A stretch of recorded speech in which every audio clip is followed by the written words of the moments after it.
मैं सचिन गौड़ आप सभी का अपने चैनल साई कोचिंग लाइव में स्वागत करता हूं। और बच्चों आज फिर हम लोग पढ़ने वाले हैं एनवायरनमेंट साइंस के बारे में। और इसके लिए हम लोगों ने एक मॉक टेस्ट की सीरीज चलाई है। और मॉक टेस्ट की यदि मैं बात करूं तो बच्चों आज का ये जो लेक्चर है लेक्चर नंबर 3 है। आई होप दैट सभी बच्चे लाइव आ चुके होंगे। जो बच्चे लाइव नहीं आए हैं उन सभी बच्चों को आप सभी को लिंक शेयर कर देना है ताकि सभी बच्चे समय से क्लास के साथ जुड़ सकें। चलिए बात करते हैं बच्चों आज के मॉक टेस्ट के बारे में। इसके अंदर लगभग 25 क्वेश्चन को इंक्लूड किया गया है जो कि बहुत खास होने वाले हैं। और प्रतिदिन सभी बच्चों को 9 बजे रात्रि लाइव अवश्य आना है। जिन बच्चों ने हमारे चैनल को सब्सक्राइब नहीं किया है उन बच्चों को चैनल को सब्सक्राइब कर लेना है। जिन बच्चों ने वीडियो को लाइक नहीं किया है सभी वीडियो को आप लोगों को लाइक करना है, शेयर करना है। यदि आपके कोई डाउट्स हैं तो उनको कमेंट्स करना है। वीडियो के अंत में आप लोग अपने फीडबैक के रूप में कमेंट्स भी कर सकते हैं। चलिए बच्चों शुरू कर लेते हैं हम आज की अपनी क्लास। चलिए बात करते हैं आज की क्लास के बारे में।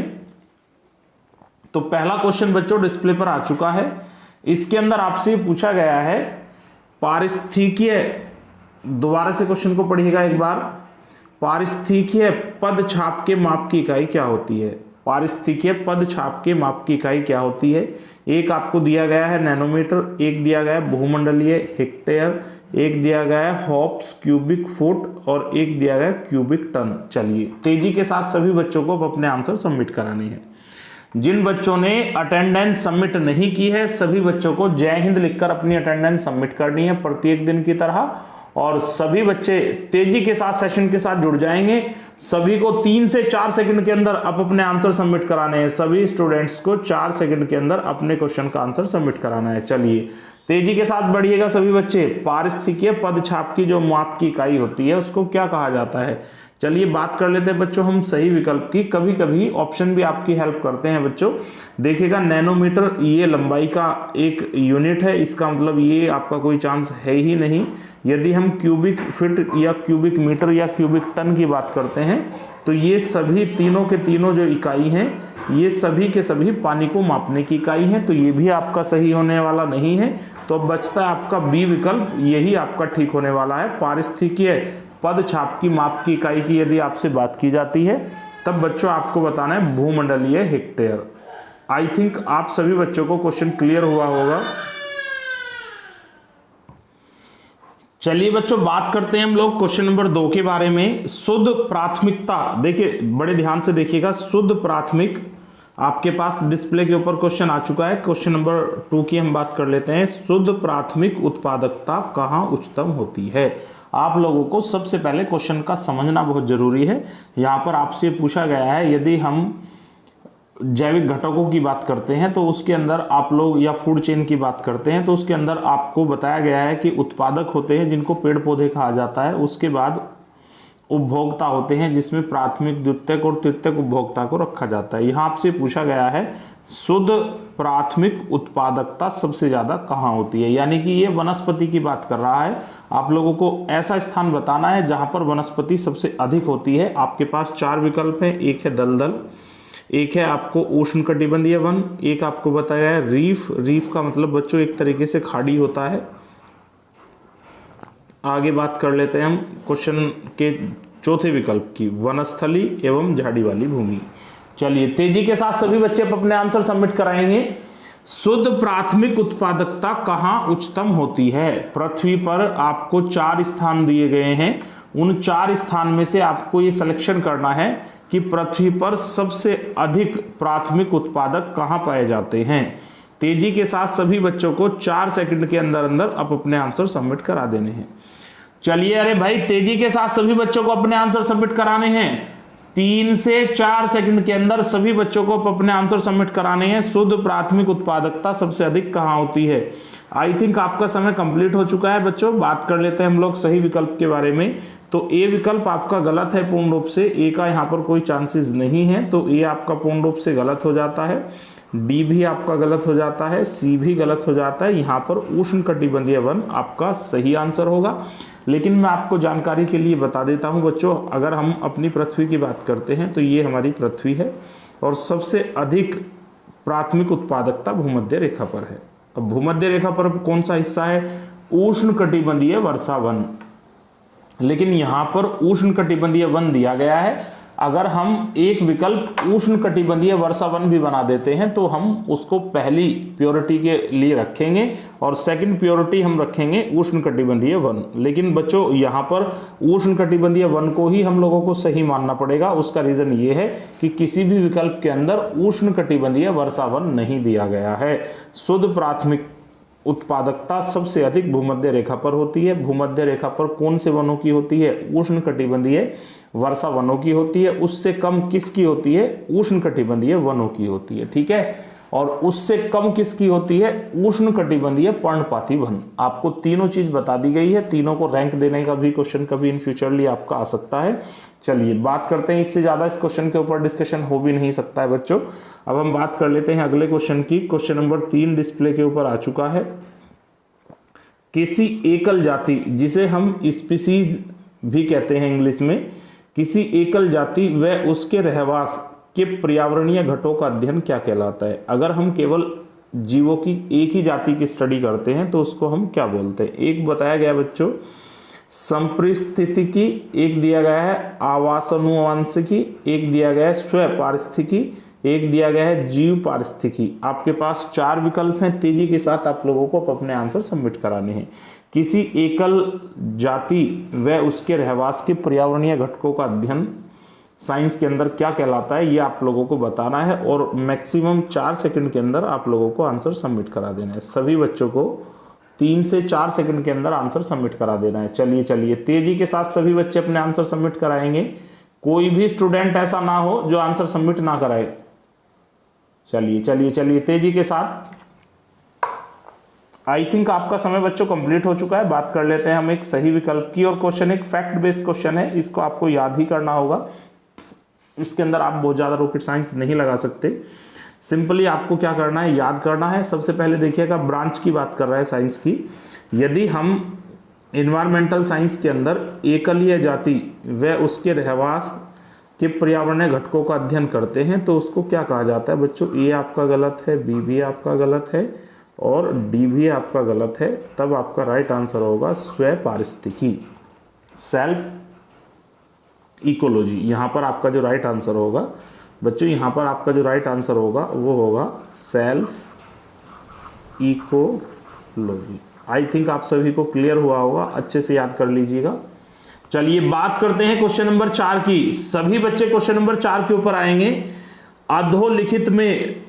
अधोलिखित में से कौन से जीव में जैव मंडल तक जैविक संगठन का सही क्रम आपको दिया गया है?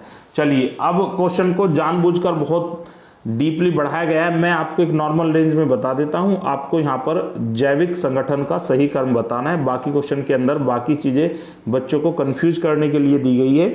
एक ग्रुपिंग होती है जैव संगठन की, तो आपको एकदम सही क्रम बताना है बढ़ते हुए क्रम में। तो आपके पास बच्चों 4 विकल्प हैं। एक है भूदृश्य, एक है समुदाय, एक है पारिस्थितिकी तंत्र, एक है जनसंख्या। एक बच्चों आपको दिया गया है बी विकल्प, जनसंख्या, पारिस्थितिकी तंत्र, एक समुदाय, एक आपको दिया गया भूदृश्य। एक आपको यहाँ पर दिया गया है बच्चों जनसंख्या, एक दिया गया है समुदाय, एक दिया गया पारिस्थितिकी तंत्र, एक दिया गया भूदृश्य।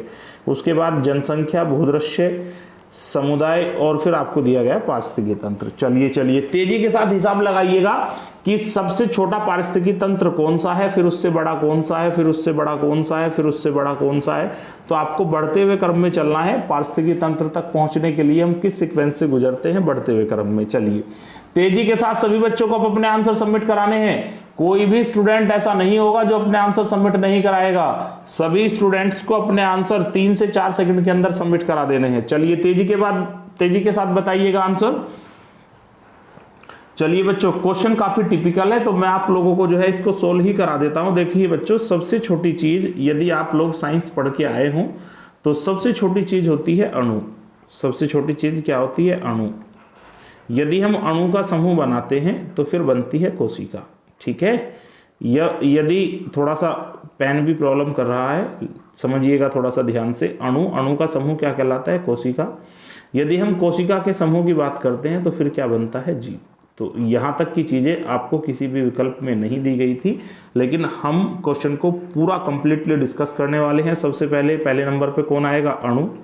ठीक है, अणु का समूह क्या कहलाता है? कोशिका। कोशिका का समूह बच्चों क्या कहलाता है? जीव। ठीक है, तीसरी रैंक होगी। चौथी रैंक बात करते हैं, जीवों का समूह क्या कहलाता है बच्चों? जनसंख्या। जीवों का समूह क्या कहलाता है यहाँ पर?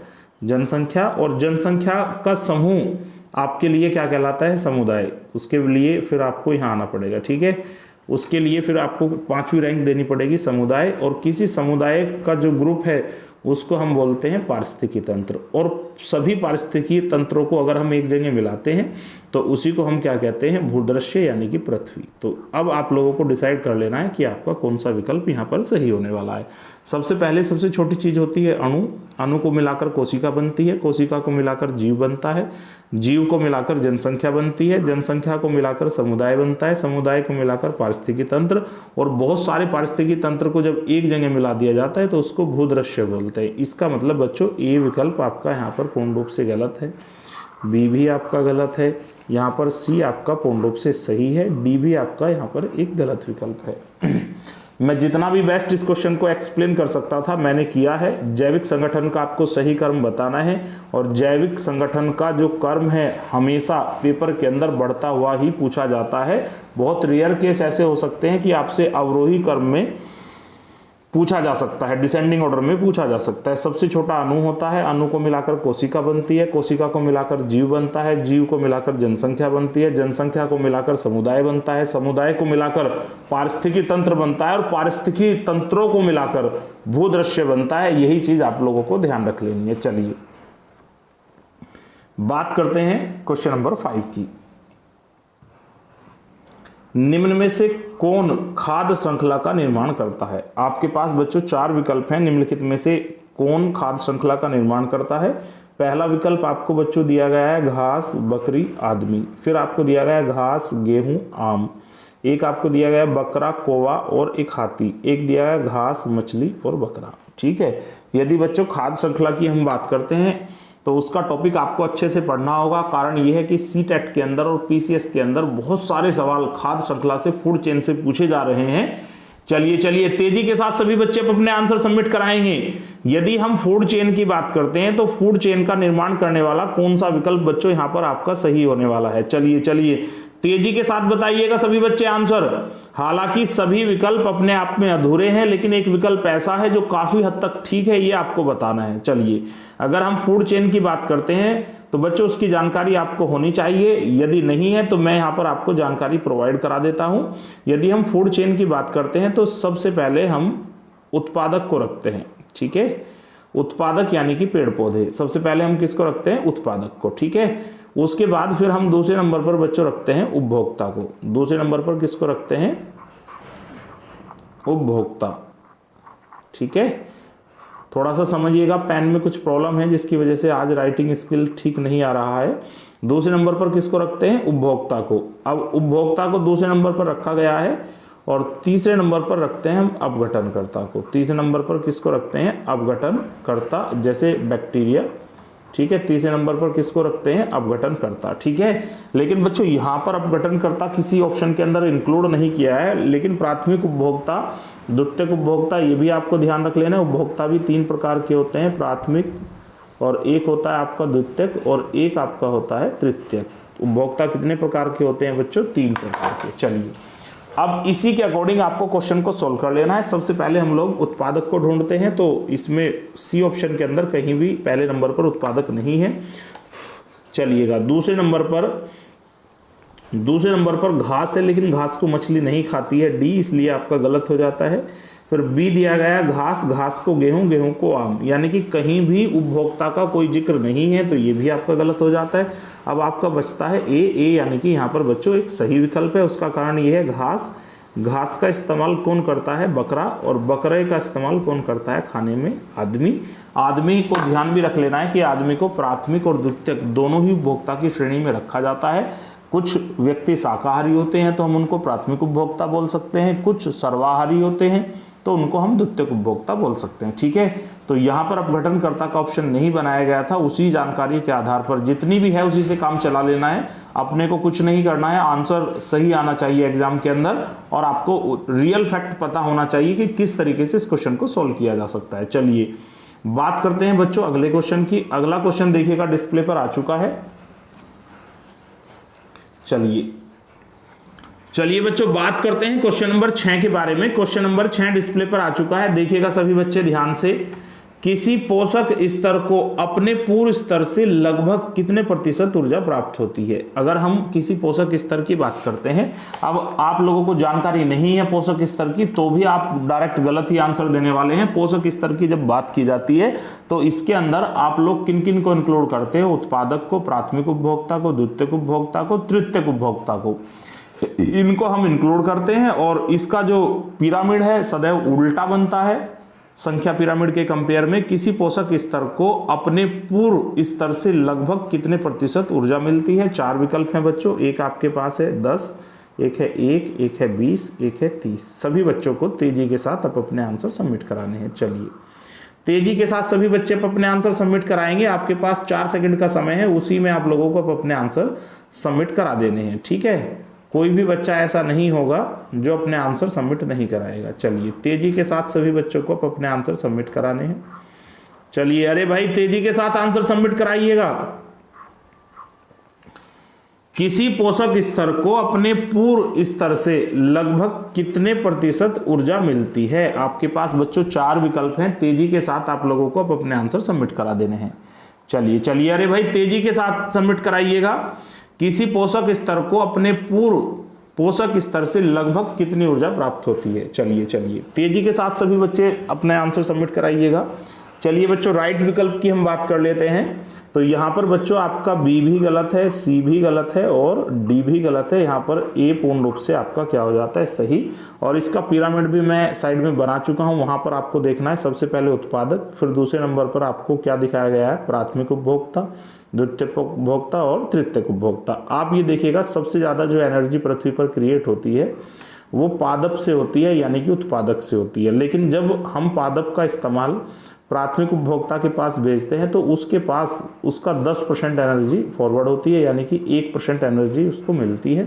फिर उससे आगे यदि हम पहुंच जाते हैं तो 0.10 मिलती है। यदि उससे आगे हम पहुंच जाते हैं तो 0.00। थोड़ा सा समझ लीजिएगा, पेन में प्रॉब्लम है। उसका रीज़न ये है कि आज ये जो पेन है ये थोड़ा सा पुराना हो गया है, नया रिप्लेस करना पड़ेगा। उसके बाद जो है राइटिंग क्वालिटी भी अच्छी आने वाली है। ठीक है, किसी पोषक स्तर पर अपने पूर्व पोषक स्तर से लगभग 10% एनर्जी फॉरवर्ड होती है। तो आप लोगों को ध्यान रख लेना है। तो कितनी एनर्जी फॉरवर्ड होती है, 10, यानी कि बी सी डी आपका गलत है, ए आपका यहाँ पर पूर्ण रूप से सही है। चलिए बात करते हैं अगले क्वेश्चन की। इसमें दिया गया है न्यून का मतलब कम, न्यून पोषक सांद्रता वाले जलाशय क्या होते हैं, कैसे होते हैं वो। ठीक है, चलिएगा अगर आपसे पूछा जाए सबसे न्यूनतम पोषक सांद्रता कहाँ होती है, तब आपको बताना है महासागरों में होती है। ठीक है, कहाँ होती है, महासागरों में। उसके साथ बहुत सारे ऑप्शन आपको दिए जा सकते हैं, जैसे खाड़ी दिया जा सकता है, झील दिया जा सकता है, नदी या नहर दिया जा सकता है, महासागर दिया जा सकता है। तो जलाशय में सबसे न्यून पोषक सांद्रता होती है, लेकिन जलाशय भी बहुत सारे हैं और उन जलाशय में भी महासागर दिए गए हैं, लेकिन महासागरों में भी कंपेयर की जा सकती है। तो हम इस क्वेश्चन को आज डीपली डिस्कस कर लेते हैं। कल के सेशन में भी इससे रिलेटेड एक क्वेश्चन था, थोड़ा सा अलग था वो। चलिए, लेकिन उसकी हेल्प से ही हम इसको भी सोल्व कर सकते हैं। न्यून पोषक सांद्रता वाले जलाशय कैसे होते हैं, अल्पपोषी क्षेत्रों में होते हैं, वेलांचल क्षेत्रों में होते हैं, नेरी टांचली क्षेत्रों में होते हैं या नीतल क्षेत्रों में होते हैं। चलिए आपको काफी घुमाया गया है क्वेश्चन के अंदर, लेकिन आप लोगों को घूमना नहीं है। मैं आपको एक बिल्कुल सटीक जानकारी इस प्रकार के क्वेश्चन को सोल्व करने की दूंगा, उसके आधार पर आप कैसे भी क्वेश्चन को सोल्व कर सकते हैं। पृथ्वी पर न्यूनतम पोषक सांद्रता वाले जलाशय कैसे होते हैं। ठीक है, सबसे पहले आपको ये समझना है कि पृथ्वी पर न्यूनतम पोषक सांद्रता कहाँ होती है। चलिए तेजी के साथ अब हम इस बात को समझ लेते हैं कि पृथ्वी पर सबसे न्यूनतम जो सांद्रता होती है वो जलाशय में होती है। जलाशय बहुत प्रकार के होते हैं और जलाशय में सबसे कम कहाँ होती है, महासागर। कारण है इसका जैव द्रव्यमान भी कम होता है। ठीक है, चलिए महासागर में। लेकिन अब महासागरों में भी लॉजिक है, जो सबसे गहरा महासागर होगा उसके अंदर न्यून पोषक सांद्रता होगी। इसका मतलब आपका ए भी गलत हो जाएगा, बी भी गलत हो जाएगा, सी भी आपका गलत हो जाएगा। सबसे राइट जो आंसर है वो है नीतल क्षेत्र, यानी कि गहरे से गहरा जो भी जलाशय होगा उसके अंदर न्यूनतम पोषक सांद्रता पाई जाती है। और देखिएगा, अगर सागर, महासागर, खाड़ी, नदी, नहर, इन सब की हम तुलना करते हैं तो सबसे गहरा आपको क्या पता लगेगा, महासागर है। लेकिन अगर महासागरों में भी कंपेयर की जाए तब आपको प्रशांत महासागर बताना है। ठीक है, चलिए, आई होप दैट आप सभी को क्वेश्चन क्लियर हुआ होगा। चलिए बात करते हैं अगले क्वेश्चन की। अगला क्वेश्चन, क्वेश्चन नंबर 8 बच्चों डिस्प्ले पर आ चुका है। प्रथम पोषक स्तर के अंतर्गत आते हैं। जब हम प्राथमिक पोषक स्तर की बात करते हैं तो उसमें किसको इंक्लूड किया जाता है, मांसाहारी जंतुओं को, शाकाहारी को, सर्वभक्षी को या फिर हरित पादप को। चलिए, प्रथम पोषक स्तर पर सबसे पहले किसको शामिल किया जाता है, भोजन का सबसे पहला प्राइमरी जो सोर्स है वह क्या है, मांसाहारी जंतु, शाकाहारी जंतु, सर्वभक्षी जंतु, हरित पादप। चलिए तेजी के साथ सभी बच्चे अपने आंसर सबमिट कराएंगे। अरे भाई तेजी के साथ सभी को अपने आंसर सबमिट कराने हैं। 3 से 4 सेकंड का आप लोगों के पास समय है, उसी के अंदर आपको आंसर सबमिट कराने हैं। चलिए बात करते हैं सही विकल्प की। तो बच्चों ये आपका गलत है, ये भी गलत है, ये भी आपका गलत है।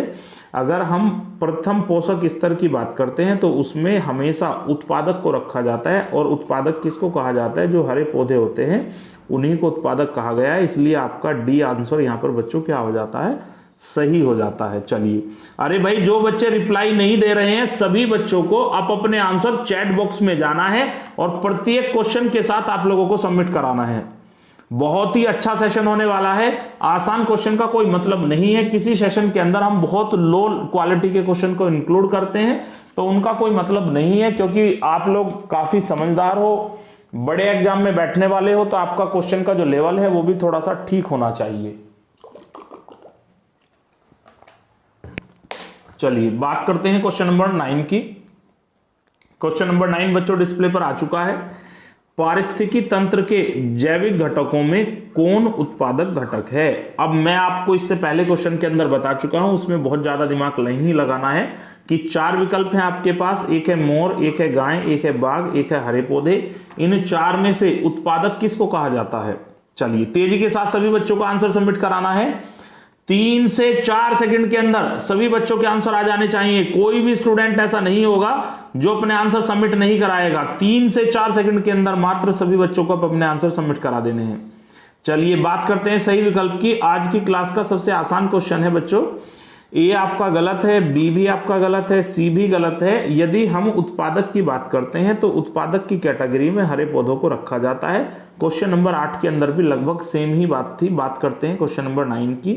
क्वेश्चन नंबर 9 तो हो चुका है, बात करते हैं क्वेश्चन नंबर 10 की।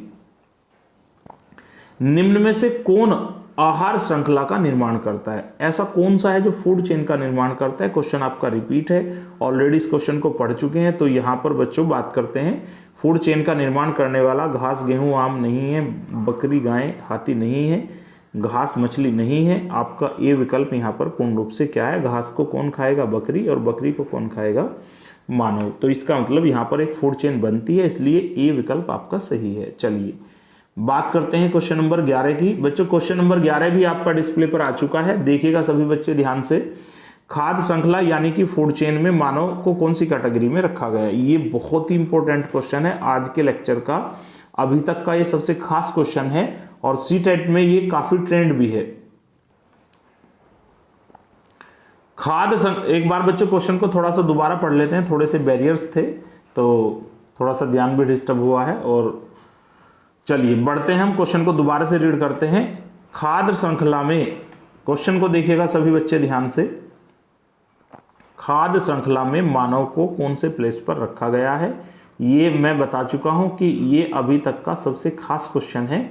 मानव को फूड चेन में कहाँ रखा गया, ये तो सभी को पता है कि आदमी उपभोक्ता की कैटेगरी में आएगा, सभी जीव जंतु उपभोक्ता की कैटेगरी में आते हैं, सभी पेड़ पौधे उत्पादक की कैटेगरी में आते हैं, सभी बैक्टीरियाज अपघटनकर्ता की कैटेगरी में आते हैं। लेकिन यदि हम उत्पादक की बात करते हैं तो बच्चों उत्पादक भी आपके 3 प्रकार के होते हैं। उपभोक्ता भी 3 प्रकार के होते हैं, प्राथमिक उपभोक्ता, द्वितीयक उपभोक्ता और तृतीयक उपभोक्ता। तो आप मानव को कौन सी कैटेगरी में रखेंगे। एक आपको दिया गया केवल प्राथमिक उपभोक्ता में, एक निर्माता के रूप में केवल द्वितीयक उपभोक्ता के रूप में, एक डी दिया गया है प्राथमिक व द्वितीयक उपभोक्ता दोनों के रूप में। चलिए तेजी के साथ सभी बच्चों को अपने आंसर सबमिट कराने हैं। अरे भाई तेजी के साथ सभी बच्चों को अपने आंसर सबमिट कराने हैं। काफी समय आप लोगों को दिया गया था, 4 सेकंड के अंदर आप लोगों को अपने आंसर सबमिट कराने हैं। फूड चेन में मानव को कौन सी कैटेगरी में रखा गया है? केवल प्राथमिक उपभोक्ता एक निर्माता के रूप में, केवल द्वितीयक उपभोक्ता के रूप में, डी आपको दिया गया प्राथमिक और द्वितीयक उपभोक्ता के रूप में। चलिए तेजी के साथ सभी बच्चों को अपने आंसर सबमिट कराने हैं। चलिए बात करते हैं बच्चों, उत्पादक आपको पता है पेड़ पौधे होते हैं, उपभोक्ता आपको पता है जीव जंतु होते हैं। अब इसमें भी 3 लॉजिक हैं, एक है प्राथमिक उपभोक्ता, एक है द्वितीयक, एक आपको दिया गया है तृतीयक उपभोक्ता। तो प्राथमिक में वे आते हैं जो केवल शाकाहारी होते हैं, जो कैसे होते हैं? केवल शाकाहारी होते हैं। जो द्वितीयक उपभोक्ता है इसमें कौन आते हैं? सर्वाहारी आते हैं। और तृतीयक में आते हैं केवल मांसाहारी, जो केवल क्या है? मांसाहारी। इस बात को अगर आप समझ जाओगे तो क्वेश्चन को आप इजीली सोल्व कर देंगे। तो बहुत सारे मनुष्य मानव ऐसे होते हैं जो केवल शाकाहारी होते हैं, तो इससे ये प्रूव हो जाता है कि मानव प्राथमिक उपभोक्ता है। लेकिन कुछ मानव ऐसे भी होते हैं जो सर्वाहारी होते हैं, यानी कि मांस का भी सेवन करते हैं और वनस्पति से प्राप्त होने वाली चीजों का भी भोजन में वो क्या करते हैं? इस्तेमाल करते हैं। लेकिन कोई भी मानव ऐसा नहीं होता है जो केवल मांसाहारी हो, तो इसका मतलब तृतीयक उपभोक्ता वाली बात यहाँ पर मानव के लिए गलत हो जाएगी। तो बच्चों केवल प्राथमिक उपभोक्ता ये आपका गलत है, बी का तो कोई मतलब ही नहीं है, ठीक है। केवल द्वितीयक उपभोक्ता, क्योंकि सभी लोग मांस नहीं खाते हैं, तो ये भी आपका गलत है। लेकिन यहाँ पर डी विकल्प सबसे सही है, और ये आपको ध्यान भी रख लेना है कि मानव को प्राथमिक उपभोक्ता भी माना जाता है और द्वितीयक उपभोक्ता भी माना जाता है। चलिए बात करते हैं क्वेश्चन नंबर 12 की। क्वेश्चन नंबर 12 बच्चों लगभग डिस्प्ले पर आ चुका है। सभी बच्चे ध्यान से क्वेश्चन को देखेंगे और पढ़ेंगे। चलिए, किसी एक बहुत अच्छा क्वेश्चन है और याद करने वाला क्वेश्चन है। किसी एक आहार फसल, दोबारा से पढ़िएगा सभी बच्चे, किसी एक आहार फसल पर क्लोरीनीकृत हाइड्रोकार्बन पीड़कनाशी का छिड़काव किया जाता है। आहार श्रृंखला का क्रम है आहार फसल, मूषक, सर्प, बाज। इस आहार श्रृंखला में पीड़कनाशी की अधिकतम सांद्रता निम्नलिखित में से किससे संचित होती है? अच्छा देखिएगा, अब ये तो काफी क्वेश्चन को घुमा दिया गया है, मैं आपको बिल्कुल शॉर्ट में बताता हूं। अगर हम पीड़कनाशी की बात करते हैं तो पीड़कनाशी को आप कीटनाशक भी बोलते हैं। प्रकृति में कीटनाशक के लिए हम मोस्टली क्या करते हैं? स्प्रे करते हैं। और स्प्रे यानी कि पेस्टिसाइड्स, आजकल बाजार से बहुत सारे रासायनिक पदार्थ आते हैं जिसका स्प्रे कर कर आप कीटनाशक के रूप में उसे इस्तेमाल कर सकते हो। लेकिन प्रकृति ने नेचुरल रूप से भी कीटनाशक बनाया है, जैसे मूषक है, सर्प है, बाज है। मूषक का मतलब यहाँ पर बच्चों चूहा है। चूहा भी क्या करता है? वो एक कीटनाशक का काम करता है। सर्प वो भी कीटनाशक का काम करता है। बाज वो भी कीटनाशक का काम करता है। तो अब हम लोगों को देखना क्या है बच्चों यहाँ पर, कि जो सबसे ज्यादा यूजफुल है वो कौन है? एक विकल्प है आपके पास मूषक, एक है आहार फसल, एक है सर्प, एक है बाज। एक ऑप्शन को तो बेवजह के बना दिया गया है, इसका कोई मतलब नहीं है। एक फूड चेन के अंदर सबसे अच्छा पीड़कनाशी का जो काम करता है वो कौन करता है? बाज करता है, यानी कि डी आपका विकल्प यहाँ पर सही हो जाता है। इस आहार श्रृंखला में पीड़कनाशी की अधिकतम सांद्रता निम्नलिखित में से किससे संचित होती है? तब आपको बताना है बाज। चलिए, थोड़ा सा याद करने वाला भी है क्वेश्चन, तो याद कीजिएगा। बात करते हैं आगे। प्राथमिक उत्पादक कैसे होते हैं? थोड़ा टाइपिंग में मिस्टेक है, यहाँ पर आपको ठीक कर लेना है। जो प्राथमिक उत्पादक है वो कैसे होते हैं, ठीक है। प्राथमिक उपभोक्ता नहीं पूछा गया है, आपसे पूछा गया है प्राथमिक उत्पादक कैसे होते हैं। एक आपको दिया गया है सर्वभक्षी, एक होते हैं स्वयंपोषी, एक होता है शाकाहारी, एक है बी और सी दोनों। चलिए तेजी के साथ बताना है। क्वेश्चन में थोड़ा सा चेंज कीजिएगा। प्राथमिक उपभोक्ता नहीं पूछा गया है, आपसे पूछा गया प्राथमिक उत्पादक क्या होते हैं। प्राथमिक उत्पादक किनको कहा जाता है? चलिए, अरे भाई तेजी के साथ आंसर सबमिट कराइएगा। प्राथमिक उत्पादक किसको कहा जाता है? चलिए, ए विकल्प बच्चों यहां पर दिया गया है सर्वभक्षी। ए विकल्प आपको क्या दिया गया है, सर्वभक्षी, बी दिया गया है स्वयंपोषी, सी दिया गया है शाकाहारी और डी दिया गया है बी व सी दोनों। चलिए बात करते हैं सही विकल्प की। आपको बहुत ज़्यादा इसके अंदर टाइम लगाना ही नहीं था। जैसे ही उत्पादक शब्द आया तो आपको एक बात समझ जानी थी कि उत्पादक का जो मतलब है बच्चों वो होता है पेड़ पौधे, तो इसलिए आपका ए भी गलत हो जाता है, सी भी गलत हो जाता है, डी भी। स्वयंपोषी पौधे जो होते हैं वो हमेशा स्वयंपोषी होते हैं। स्वयंपोषी का मतलब जो अपना भोजन स्वयं बनाते हैं। सूर्य से ही सभी पेड़ पौधे अपना भोजन स्वयं बना लेते हैं, इसलिए उन्हें उत्पादक कहा गया है। तो आपका बी विकल्प बच्चों 13 का यहाँ पर सही हो जाना है। मैं देख रहा हूँ बहुत सारे बच्चे आंसर रिप्लाई नहीं कर रहे हैं। किसी भी सेशन का टफ होने का मतलब ये नहीं है कि हम उस क्लास को छोड़कर भाग जाएं, क्योंकि जो क्वेश्चन परीक्षाओं में आ रहे हैं वो आपको करने पड़ेंगे, सीखने पड़ेंगे। चलिए बात करते हैं बच्चों क्वेश्चन नंबर 14 की। ठीक है, पारिस्थितिकीय पद चिन्ह क्या निरूपित करता है? ये काफी खास क्वेश्चन है, ध्यान से पढ़िएगा। पारिस्थितिकीय पद चिन्ह क्या निरूपित करता है? ऊर्जा की खपत को, संसाधनों की आवश्यकताओं को पूरा करने के लिए उत्पादक भूमि और जल का क्षेत्र। एक सी दिया गया है प्रति व्यक्ति CO2 उत्सर्जन और एक डी बच्चों यहां पर दिया गया वन क्षेत्र। चलिए तेजी के साथ सभी बच्चों को अपने आंसर सबमिट कराने हैं। पारिस्थितिकीय पद चिन्ह क्या निरूपित करता है? 4 विकल्प आपके पास हैं और ये आपको बताना है। ठीक है, पारिस्थितिकीय पद चिन्ह क्या निरूपित करता है? चलिए तेजी के साथ जो है इन्वायरमेंटल साइंस की वोकेब भी आपकी थोड़ी सी क्लियर होनी चाहिए। यदि आपको वोकेब की जानकारी है, शब्दों का सही मीन आपको समझ में आ रहा है, तो मैं यकीन के साथ कहता हूं कि 50% क्वेश्चन आप ऐसे ही सोल्व कर दोगे। ठीक है, अपनी हिंदी को ठीक कीजिएगा, जिस विषय को आप पढ़ते हो उसकी वोकैब पर थोड़ा सा ध्यान दीजिएगा। उसके बाद आपको कहीं भी किसी एग्जाम के अंदर जो ऑब्जेक्टिव क्वेश्चन आपसे पूछे जाते हैं उनको समझने में आपको कहीं दिक्कत नहीं आने वाली है। ठीक है, चलिए पारिस्थितिकीय पद चिन्ह क्या निरूपित करता है? तो बच्चों ए आपका पूर्ण रूप से गलत है, सी भी आपका गलत है और डी भी गलत है। यहाँ पर बच्चों जो सही विकल्प है वो बी है। पारिस्थितिकीय पद चिन्ह क्या निरूपित करता है?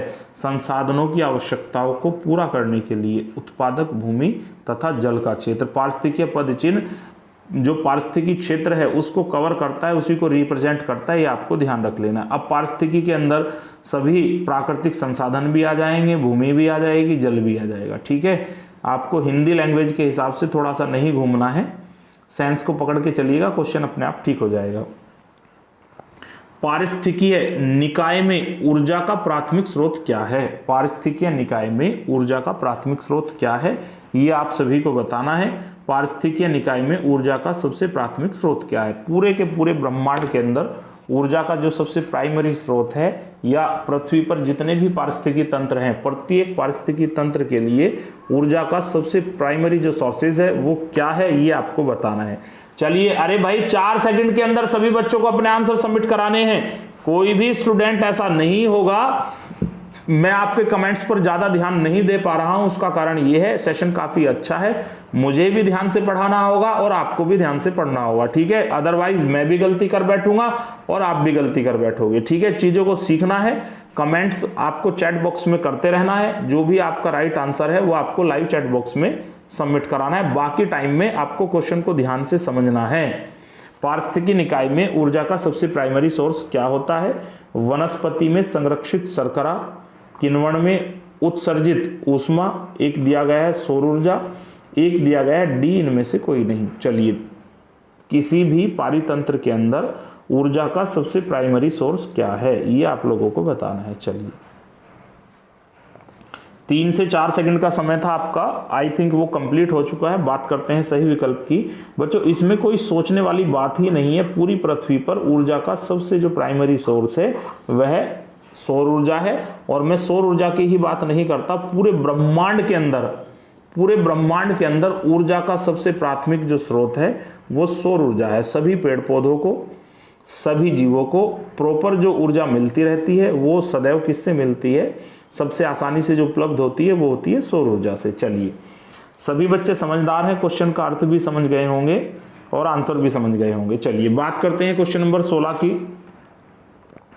पारिस्थितिकी तंत्र में DDT का जो समावेश होने के बाद निम्नलिखित में से किस एक जीव में उसका संभवतः अधिकतम सांद्रण प्रदर्शित होता है? अरे भाई बहुत ही खास क्वेश्चन है, ये आप लोगों को तेजी के साथ सबमिट कराना है।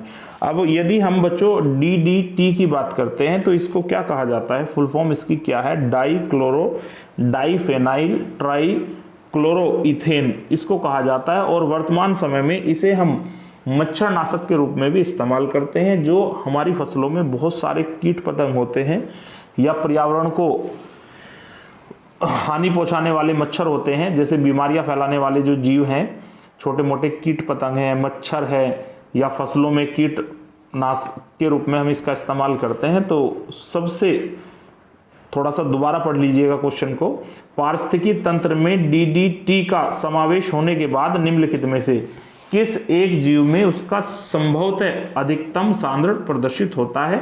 आपके पास बच्चों विकल्प 4 हैं। एक आपके दिया गया है भेड़, एक B विकल्प है टिड्ढा, और एक C दिया गया है सांप, और D दिया गया है मवेशी। मवेशी बोलते हैं सभी पालतू पशुओं को, कंबाइन रूप से मवेशी कहा जाता है। गाय, भैंस, बकरी, भेड़ उसके अंदर सभी आ जाने हैं। ठीक है, पारिस्थितिकी तंत्र में DDT का यदि समावेशन होता है तो उसकी सबसे अधिक सांद्रता कौन प्रदर्शित करता है। चलिए बात कर लेते हैं सही विकल्प की। सभी बच्चों को 4 सेकंड के अंदर आंसर सबमिट कराना था, वो समय आपका लगभग कंप्लीट हो चुका है बच्चों। ए यहाँ पर पूर्ण रूप से गलत है, बी भी आपका गलत है, डी भी यहाँ गलत है, सांप यहाँ पर आपका पूर्ण रूप से क्या है, सही आंसर है। चलिए बात कर लेते हैं क्वेश्चन नंबर 17 की। चलिए क्वेश्चन नंबर 17 देखिएगा सभी बच्चे डिस्प्ले के ऊपर। एक पारिस्थितिकी तंत्र में निम्नलिखित में से कौन प्राथमिक उपभोक्ता है, नीचे दिए गए कूट में से सही को चुनिए। यानी कि आपको एक सीक्वेंस बनाना है। आपके लिए एक विकल्प है चींटी, हिरण, लोमड़ी और बाघ। इन 4 में से आपको उनको सेलेक्ट करना है, उन 2 या 3 को सेलेक्ट करना है जिनको हम प्राथमिक उपभोक्ता की कैटेगरी में रख सकते हैं। प्राथमिक उपभोक्ता किसको कहा जाता है, जो शाकाहारी होते हैं। ठीक है, शाकाहारी का मतलब जो वनस्पति पर निर्भर होते हैं। ठीक है, अब देखिएगा बच्चों आपके पास 4 विकल्प हैं, तो आपको तेजी के साथ अपना आंसर सबमिट कराना है। 2 और 3, 2 और 3 का मतलब है हिरन, लोमड़ी। एक बी दिया गया है 1 और 2, एक सी दिया गया है 1 2 3, एक डी दिया गया है 2 3 4। चलिए तेजी के साथ सभी बच्चों को अपने आंसर सबमिट कराने हैं। अरे भाई 3 से 4 सेकंड में आप सभी को अपने आंसर सबमिट करा देने हैं। तो बच्चों बाघ कभी शाकाहारी नहीं होता है, तो इसका मतलब ये आपका कोई चांस है ही नहीं। प्राथमिक उपभोक्ता जो वनस्पति पर निर्भर होते हैं, जो मांस नहीं खाते हैं, ये आपका गलत है। लोमड़ी भी आपका बच्चों यहाँ पर क्या है, गलत है। अब हम बात करते हैं सही विकल्प की। चींटी और हिरण आपका पूर्ण रूप से क्या है, यहाँ पर सही है। चींटी को और हिरण को दोनों को ही हम कौन सी कैटेगरी में रखते हैं, प्राथमिक उपभोक्ता की कैटेगरी में रखते हैं। यानी कि आपका बी विकल्प बच्चों यहाँ पर क्या हो जाता है, सही। हल्का फुल्का डाउट्स हो सकता है चींटी को लेकर, लेकिन और थोड़ा सा आप चेक कीजिएगा कि लोमड़ी पूर्ण रूप से शाकाहारी होती है या मांस का भी सेवन करती है। जहाँ तक मुझे जानकारी है लोमड़ी मांस का भी सेवन करती है, तो हम लोमड़ी को इंक्लूड नहीं कर सकते हैं। लेकिन कुछ रेयर केस में देखने के लिए मिलता है कि चींटी भी जो है मृत चीज़ों को जो है खाने में इंक्लूड होती है। तो वैसे तो सही यहाँ पर केवल हिरन ही होना चाहिए, लेकिन किसी भी ऑप्शन के अंदर केवल हिरन को रिप्रेजेंट नहीं किया गया है। फिर भी चलो हम मान लेते हैं आंसर की के अनुसार भी, और जहां भी ये क्वेश्चन पेपर में आया था वहां भी इसका जो राइट आंसर है वो बी माना गया था। लेकिन लॉजिक यही है, प्राथमिक उपभोक्ता उसे ही कहा जाएगा जो उत्पादक पर, पेड़ पौधों पर निर्भर होता है।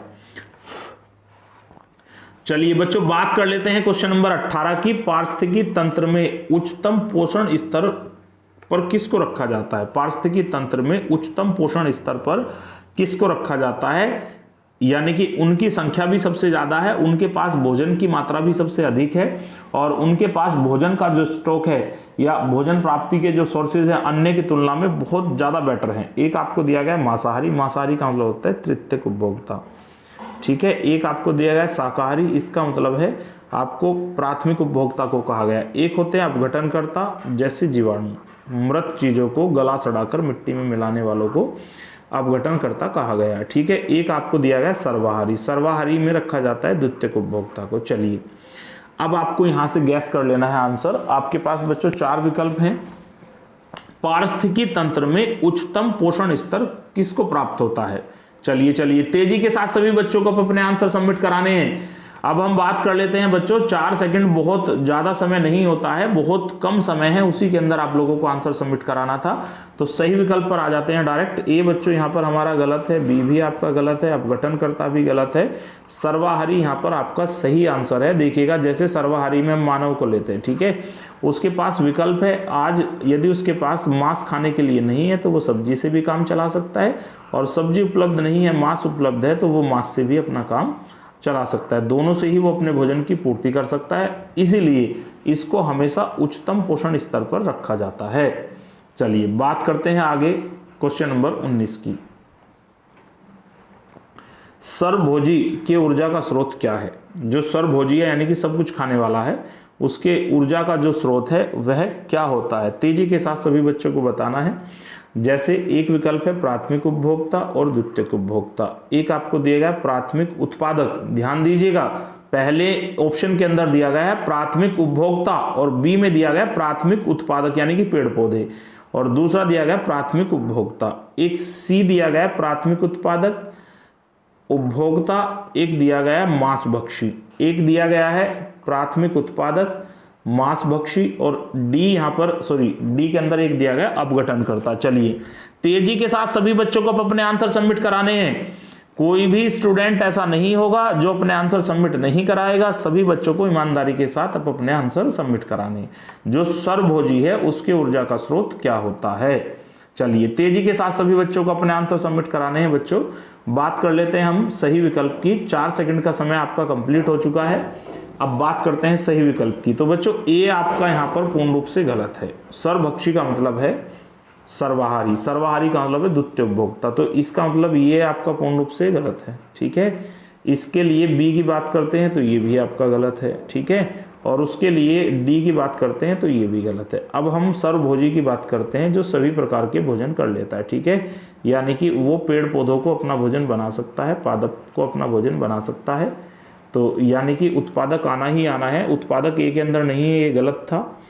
सी, बी और डी के अंदर उत्पादक है, ये बात आपकी बिल्कुल सही है। दूसरा, अब बात करते हैं प्राथमिक उपभोक्ता को। जो भी द्वितीयक उपभोक्ता होगा ये जरूरी नहीं है वो केवल अपने भोजन के रूप में यदि मांस का इस्तेमाल करता है तो वो केवल प्राथमिक उपभोक्ता को अपना शिकार बनाएगा, वो तृतीयक उपभोक्ता को भी अपना शिकार बना सकता है। तृतीयक उपभोक्ता को भी क्या बना सकता है? अपना शिकार। जैसा कि हम बहुत रेयर केस में देखते हैं, नागालैंड में, असम में बहुत सारे लोग सांप का सेवन करते हैं भोजन के रूप में, सांप को मार के खा जाते हैं, तो इसका मतलब तृतीयक उपभोक्ता यानी कि मांसभक्षी का भी वो अपने भोजन के रूप में इस्तेमाल करता है।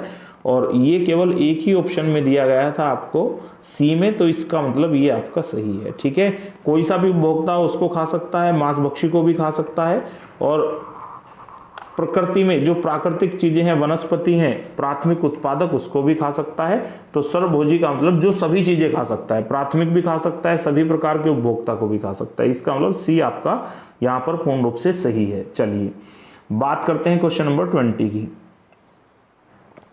निम्नलिखित में से कौन सा कथन सत्य है? पर्यावरण को लेकर, पारिस्थितिकी तंत्र को लेकर आपको 4 विकल्प दिए गए हैं, आपको एक सही विकल्प का बच्चों चयन कर लेना है। चलिए तेजी के साथ हम विकल्प की तरफ बढ़ते हैं। जैवमंडलीय पारिस्थितिकी तंत्र में ऊर्जा का प्रवाह चक्रीय होता है, यानी कि जो ऊर्जा है, ऊर्जा का प्रवाह चक्रीय होता है, एक से दूसरे में, दूसरे से तीसरे में। इस प्रकार जो एनर्जी है वो क्या होती रहती है? सर्कुलेट होती रहती है, ये कहना चाह रहा है ए विकल्प के अंदर। दूसरा बताया गया है जैवमंडलीय पारिस्थितिकी तंत्र में ऊर्जा का प्रवाह सदैव एक दिशा में होता है, ठीक है। एक सी बता रहा है प्राकृतिक पारिस्थितिकी तंत्र में बढ़ते पोषण स्तरों के साथ ऊर्जा का सापेक्ष क्षय भी घट जाता है।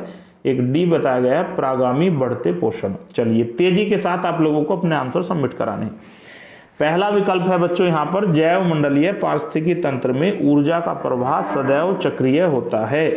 जैवमंडलीय पारिस्थितिकी तंत्र में ऊर्जा का प्रवाह सदैव एक दिशा में होता है। एक सी है प्राकृतिक पारिस्थितिकी तंत्र में बढ़ते पोषण स्तर के साथ ऊर्जा का सापेक्ष क्षय घट जाता है, और डी दिया गया प्रागामी बढ़ते पोषण स्तर।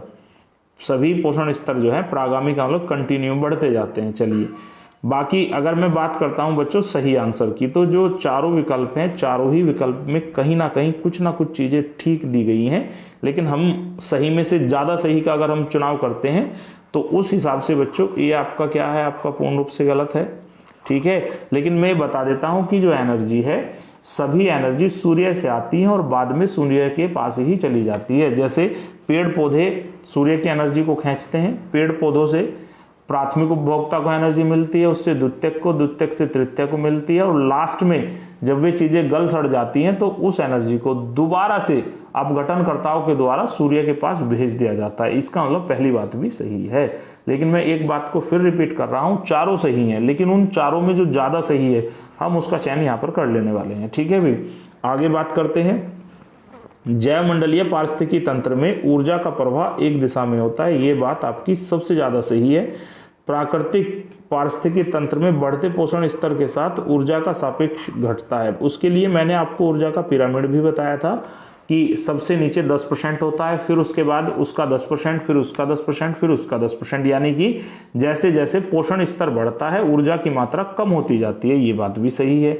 एक है प्रागामी बढ़ते पोषण स्तर, जैसे जैसे, ये आपका पूर्ण रूप से क्या था, ये गलत था। ठीक है, इसका कोई चांस है ही नहीं। ठीक है, लेकिन इन तीन में से जो ज्यादा सही है बच्चों वो बी सही है, डी तो पूर्ण रूप से गलत था। ए बी सी तीनों सही है, इन तीनों में जो ज्यादा सही है वो बी सही है। ठीक है, चलिए बात करते हैं क्वेश्चन नंबर 21 की। चलिए बच्चों, क्वेश्चन नंबर 21 डिस्प्ले पर आ चुका है, और क्वेश्चन नंबर 21 को हम लोगों को ध्यान से पढ़ना है। देखिएगा, कोई भी बच्चा बात नहीं करेगा, तेजी के साथ सभी बच्चे जो है चैट बॉक्स में अपने आंसर सबमिट कराएंगे। पहले क्वेश्चन को पढ़ना है, उसके बाद चैट बॉक्स में जाकर अपने आंसर सबमिट कराने हैं। चलिए, जलीय पर्यावरण में DDT सांद्रता के आकलन के आधार पर आहार श्रृंखला में प्रदूषण का स्तर निम्नलिखित में से बढ़ते हुए क्रम में आपको बताना है। मैं ऑलरेडी इस चीजों को बता चुका हूं। जैसे जैसे आहार श्रृंखला बढ़ती है तो उसमें प्रदूषण का स्तर आपको बढ़ते हुए क्रम में बताना है। एक देखिएगा, दोबारा से क्वेश्चन को पढ़ लीजिएगा। जलीय पर्यावरण में DDT, मैं इस चीज को बार बार बता चुका हूं, DDT एक ऐसा पदार्थ है जिसकी सहायता से मच्छरनाशक सामग्री, कीटनाशक सामग्री बनाई जाती है कि सांद्रता के आकलन में आधार पर आहार श्रृंखला में प्रदूषण का स्तर निम्नलिखित अनुक्रम में बढ़ता है। एक आपको विकल्प दिया गया है जल, पादप, घोंघा, मछली, पक्षी। एक आपको दिया गया पक्षी, मछली, घोंघा, अलग अलग है, मछली, घोंघा, जल, पादप। एक सी दिया गया, घोंघा, जल, पादप, मछली और पक्षी। चलिए, चार चीजों को दिया गया है, इसके अंदर हम बहुत ज्यादा टाइम वेस्ट नहीं करने वाले हैं, सीधे राइट विकल्प की हम यहाँ पर बच्चों बात कर लेते हैं। ठीक है, यहाँ पर बी भी आपका गलत है, सी भी गलत है, जल, पादप, घोंघा, मछली और पक्षी, ये आपका पूर्ण रूप से क्या है, सही है। ठीक है, चलिए बात करते हैं नेक्स्ट क्वेश्चन की। क्वेश्चन नंबर 22 डिस्प्ले पर आ चुका है। पारिस्थितिकी तंत्र के निम्नलिखित में से कौन सा घटक जैव तथा अजैविक जगतों के बीच के मध्य की भूमिका निभाता है? ये तो क्वेश्चन बहुत ही ज्यादा खास है। ठीक है, पारिस्थितिकी तंत्र के निम्नलिखित में से कौन सा घटक जैविक अजैविक दोनों जगत के बीच की जो भूमिका है निभाने वाला है? एक आपको दिया गया है उपभोक्ता, एक दिया गया है उत्पादक, और बच्चों दो विकल्प आपके अगले पेज पर चले गए हैं, एक है वियोजक, एक बच्चों आपको यहाँ पर दिया गया है आवास क्षेत्र। ठीक है, तो थोड़ा सा कोऑपरेट कीजिएगा, स्लाइड बनाने में थोड़ी सी प्रॉब्लम है, लेकिन आई होप दैट आप समझ गए होंगे। पहला विकल्प था उत्पादक, एक था उपभोक्ता, एक है वियोजक, एक है आवास। अब यहाँ बात क्या आपसे पूछी गई थी इस क्वेश्चन के अंदर कि जो जैविक हैं, जो जैविक घटक हैं और कुछ अजैविक घटक है, उन बीच में, इनके बीच में जो कॉमन है तो उसको क्या कहा जाता है? उपभोक्ता, ये बिल्कुल आपका गलत है। उत्पादक, ये भी आपका गलत है। और दूसरा जो है आवास क्षेत्र भी आपका गलत है। बीच में जो मध्यस्थ की भूमिका निभाने वाला होता है उसको क्या कहा जाता है? ना तो उत्पादक कहा जाता है, ना उपभोक्ता कहा जाता है। आवास क्षेत्र तो अपने आप ही गलत होने वाला था, कोई तुक ही नहीं है क्वेश्चन का। तो यहाँ पर वियोजक आपका बिल्कुल सही है। जैविक अजैविक के बीच की जो कड़ी होती है उसको क्या कहा जाता है? वियोजक कहा जाता है। चलिए बात करते हैं क्वेश्चन नंबर 23 की।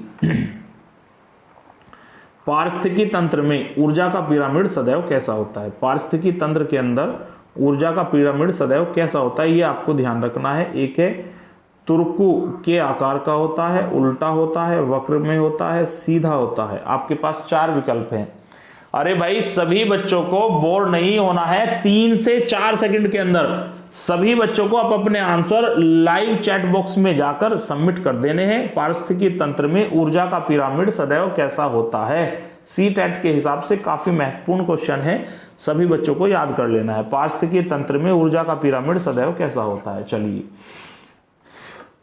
चलिए बात करते हैं बच्चों सही विकल्प की। तो यहां पर ए आपका गलत है पूर्ण रूप से। ऊर्जा के पिरामिड को जब आप थ्योरी में पढ़ोगे तो बुक के अंदर बनाकर दिखाया जाता है, ये आपका गलत है, ये भी गलत है, ये भी गलत है।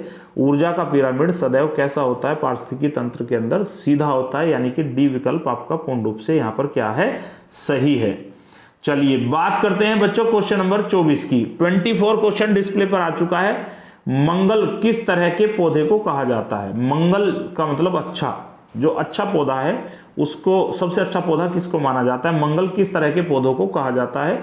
जलीय पौधों को कहा जाता है, या हरे शैवाल को कहा जाता है, या मैंग्रोव वनस्पति को कहा जाता है, या मैंडीटेरियस को कहा जाता है? चलिए मंगल किस तरह के पौधों को कहा जाता है ये आप लोगों को बताना है। मंगल किस तरह के पौधों को कहा जाता है? जलीय पौधों को कहा जाता है, शैवाल को कहा जाता है, मैंग्रोव पौधों को कहा जाता है, मैंडीटेरियस को कहा जाता है। 4 प्रकार की वनस्पति आपके सामने मौजूद है, लेकिन निम्नलिखित में से एक ऐसी वनस्पति है जिसको मंगल वनस्पति, मंगल पौधों के नाम से जाना जाता है। चलिए तेजी के साथ आंसर सबमिट कराइएगा। 3 से 4 सेकंड के अंदर आप लोगों को अपने आंसर सबमिट करा देने हैं। चलिए बच्चों बात करते हैं सही विकल्प की। यहां पर हम लोग चलिए सही विकल्प आपके पास देखिएगा बच्चों 4 विकल्प थे। यहां पर जलीय गलत है, शैवाल भी गलत है, मैंडीटेरियस भी आपका गलत है, मैंग्रोव जो वनस्पति है जो खारे और मीठे पानी के मिक्स होने वाले क्षेत्रों में निर्माण होती है वनस्पति, उसको मैंग्रोव वनस्पति कहा जाता है, और मैंग्रोव वनस्पति को ही मंगल वनस्पति के नाम से भी जाना जाता है। चलिए बात करते हैं आज के लास्ट क्वेश्चन की। आज का आखिरी क्वेश्चन बच्चों डिस्प्ले पर आ चुका है, और सभी बच्चों को सेशन को छोड़ने से पहले एक बार वंदे मातरम का जयकारा भी लगा देना है। जिन बच्चों ने चैनल को सब्सक्राइब नहीं किया है उन सभी बच्चों को ईमानदारी के साथ चैनल को सब्सक्राइब कर लेना है।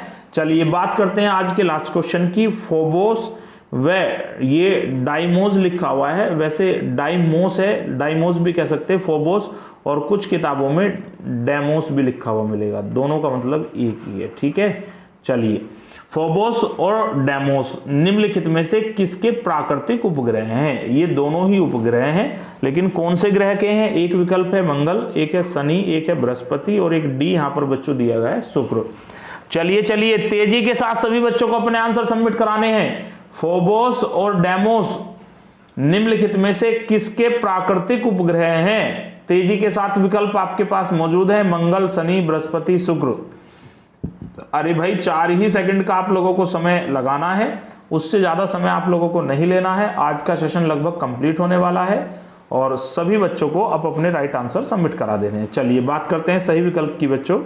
यहां पर अगर हम सही विकल्प की बात करते हैं तो शनि गलत है, बृहस्पति गलत है, शुक्र गलत है, फोबोस और डाइमोस ये दोनों ही प्राकृतिक उपग्रह हैं, और ये दोनों ही प्राकृतिक उपग्रह किसके हैं? मंगल के हैं। सभी बच्चों को ध्यान रख लेना है। चलिए अच्छा बच्चों, मैं एक बात सभी से कहना चाहता हूं, एक हम्बल रिक्वेस्ट करना चाहता हूं कि सभी बच्चे हमारे साथ जुड़े हुए हैं।